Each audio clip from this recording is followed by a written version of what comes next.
आदाब बनारस, सलाम बनारस, सुबह बनारस को पढ़ाओ।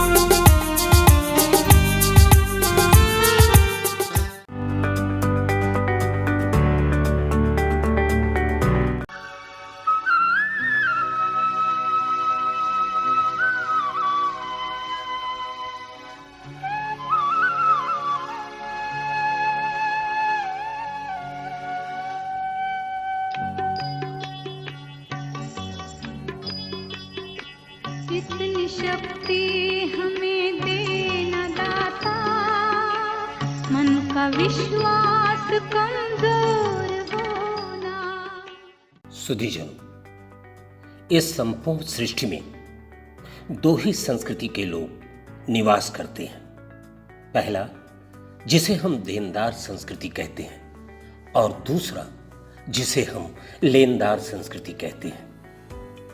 आज हम आपको ऐसे ही एक देनदार संस्कृति के फकीर की कहानी से रूबरू कराएंगे, जिसका सब कुछ लूटा पर जिसने दुनिया को आबाद कर दिया, जिसने गुमनामियों को चाहा पर ऊपर वाले ने उसे इज्जत, शोहरत, नाम सब कुछ से नवाज दिया, जिसका कोई पुत्र नहीं पर आज हजारों हजार पुत्र उसकी दास्तां सुना रहे हैं, राष्ट्र सेवा में अर्पित होकर मां भारती का सम्मान बढ़ा रहे हैं। जी हां, आज मैं आपको रूबरू कराऊंगा और दास्तां सुनाऊंगा उदय प्रताप कॉलेज के संस्थापक पूज्य राजर्षि उदय प्रताप सिंह जूदेव सोमाया जी की। कभी अपने देश के पूर्व राष्ट्रपति कलाम साहब ने कहा था, सपने वे नहीं जो हम सोते हुए देखते हैं, सपने वे जो हमें सोने नहीं देते। एक ऐसा ही सपना पूज्य राजर्षि ने भी देखा था, जिसने उनकी रातों की नींद और दिन का चैन उड़ा दिया। उस सपने की बुनियाद रखी थी पूज्य राजर्षि ने दृढ़ राष्ट्रभक्ति पराक्रमश्च पर। यह उस गुजरे जमाने की बात है मित्रों, जब अंग्रेजों का जमाना था, चुनौतियां देश के समक्ष विकट थीं। 19वीं सदी ब्रितानी हुकूमत के सुदृढ़ीकरण का वक्त था। अंग्रेज भारतीय संस्कृति एवं परंपरा को नष्ट करने पे आमादा थे। उस वक्त संस्कृति एवं परंपरा बनाए रखना सबसे बड़ी चुनौती थी देश के समक्ष। ऐसे में सबसे बड़ा मकसद उस वक्त देश को आजाद कराना था।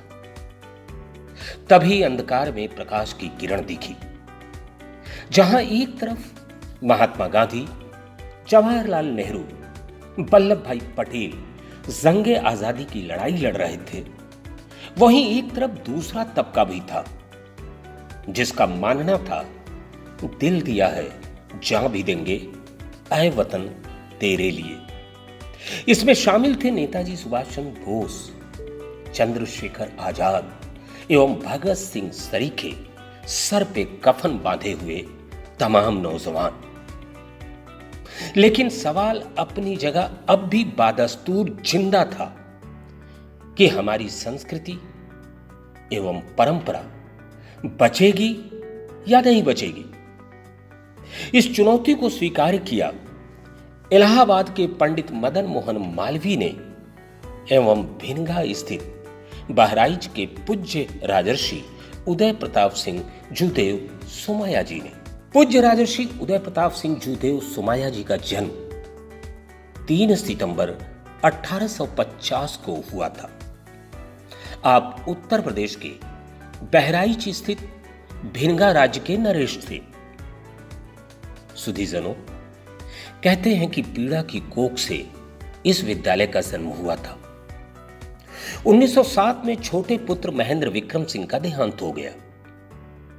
बड़े पुत्र का निधन पहले ही हो चुका था और इस दुख ने पूज्य राजर्षि की पीड़ा को घनीभूत किया और इस विचार को स्थायी किया उनके दिल में कि अब तो मैं वो कार्य करूंगा जिससे मेरे एक नहीं हजारों हजार पुत्र पैदा हों और देश तथा जाति के लिए कार्य करें। इस विचारधारा की कोख से शारीरिक, मानसिक एवं बौद्धिक शिक्षा के लिए वाराणसी में 25 नवंबर 1909 को सर हिबेट क्षत्रिया हाई स्कूल का जन्म हुआ। उद्घाटन के लिए सर हिबेट को आमंत्रित किया गया।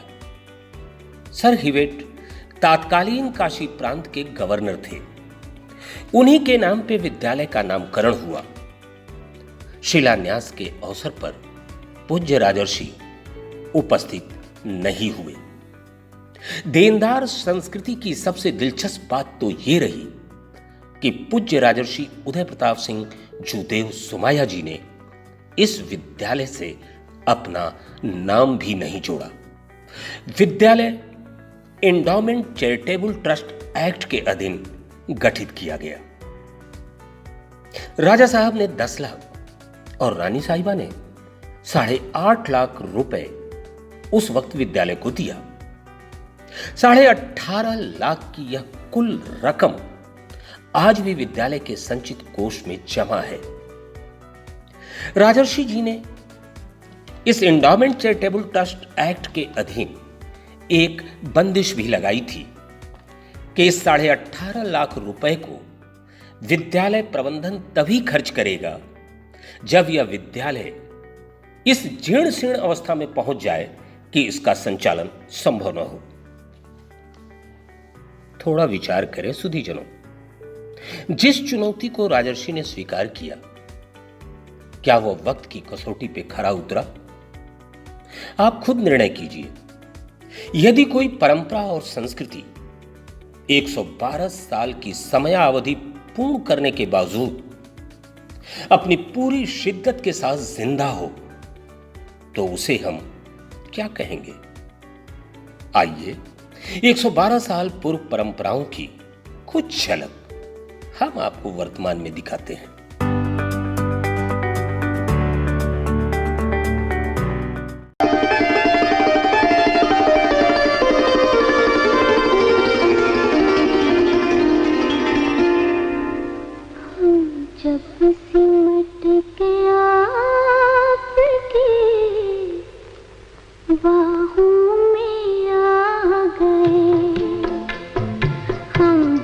सिमट के आपकी बाहों में आ गए, लाखों हसीन ख्वाब निगाहों में आ गए। हम जब सिमट के आपकी बाहों में आ गए।